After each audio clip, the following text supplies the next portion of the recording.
প্রাচীন ইতিহাসে যেখানে প্রান্তর ও মরুভূমি মিশে গেছে অজানা রহস্যে, সেখানেই আদ জাতির গল্প শুরু। আদ এমন এক জাতি ছিল যাদের অসামান্য স্থাপত্য কৌশল ও জীবনযাত্রা চমকে দিয়েছিল প্রাচীন সভ্যতাকে।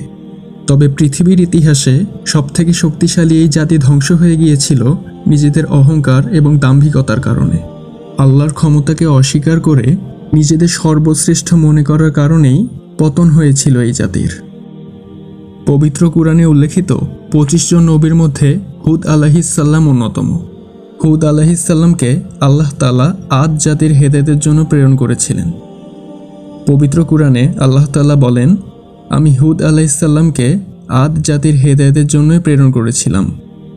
ইয়েমেন ও ইয়ামামার মধ্যবর্তী রাব আল খালির দক্ষিণ পশ্চিমে অবস্থিত আহকাফ এলাকায় আদ জাতি বসবাস করত।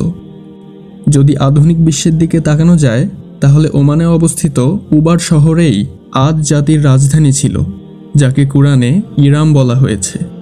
শক্তিশালী এই আদ জাতি বিলাসবহুল জীবনযাপন করত, উঁচু উঁচু ইমারত তৈরি করত।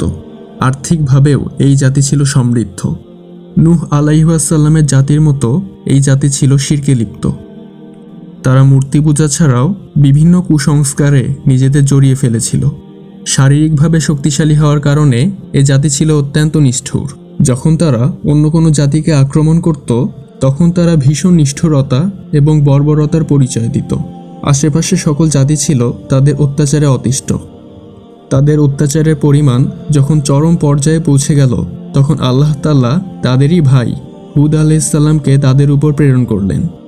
হুদ আলাইহিসসালাম তাদের মূর্তি পূজা ছেড়ে দিয়ে এক আল্লাহর ইবাদত করার জন্য অনুরোধ করতে লাগলেন। তিনি তার জাতিকে হযরত নূহ আলাইহিসসালামের জাতির কথা স্মরণ করিয়ে দিতে থাকতেন, যেন তার জাতি জানতে পারে অহংকার এবং মূর্তি পূজার শেষ পরিণাম আসলে কি হয়।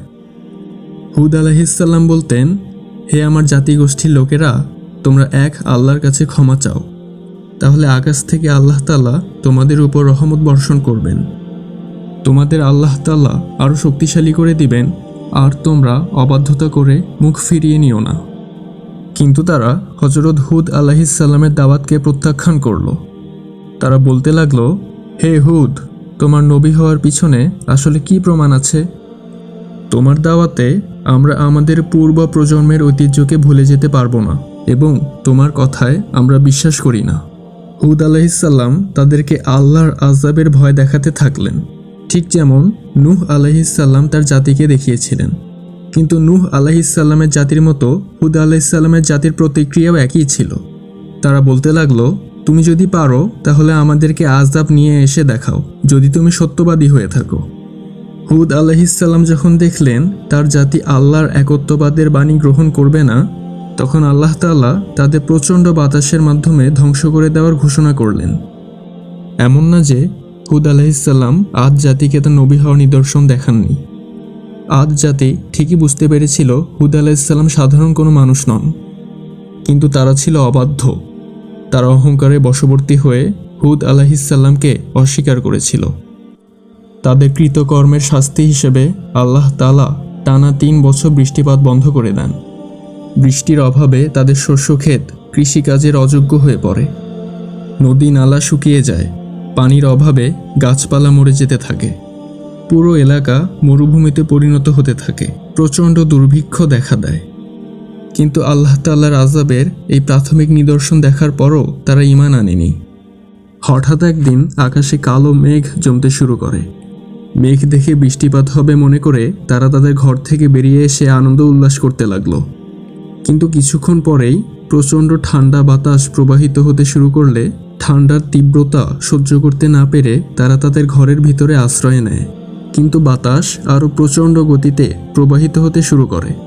টানা ৭ রাত আর ৩ এই বাতাসের ঝড় তাদের উপর প্রবাহিত হতে থাকে। ফলে তাদের গাছপালা উজাড় হয়ে যায়। যা যা স্থাপত্য দালান কোঠা তারা নির্মাণ করেছিল সব ধ্বংস হয়ে যায়। আর সেই ধ্বংসাবশেষ থেকে খুঁজে পাওয়া যায় শক্তিশালী আদ জাতির চূর্ণ বিচূর্ণ হওয়া মরদেহ। ঝড়ের সময় হুদ আলাইহিসসালাম তার সাথীদের নিয়ে একটি কুঁড়ে ঘরে আশ্রয় নিয়েছিলেন। তবুও প্রচণ্ড বাতাসের ঝড়েও তাদের কোনো ক্ষতি হয়নি। আল্লাহর রহমতের ছায়াতলে তারা ছিলেন সম্পূর্ণ সুরক্ষিত। এভাবেই আল্লাহ অবাধ্য, অহংকারী, শক্তিশালী আদ জাতিকে পৃথিবী থেকে নির্মূল করে দিয়েছিলেন।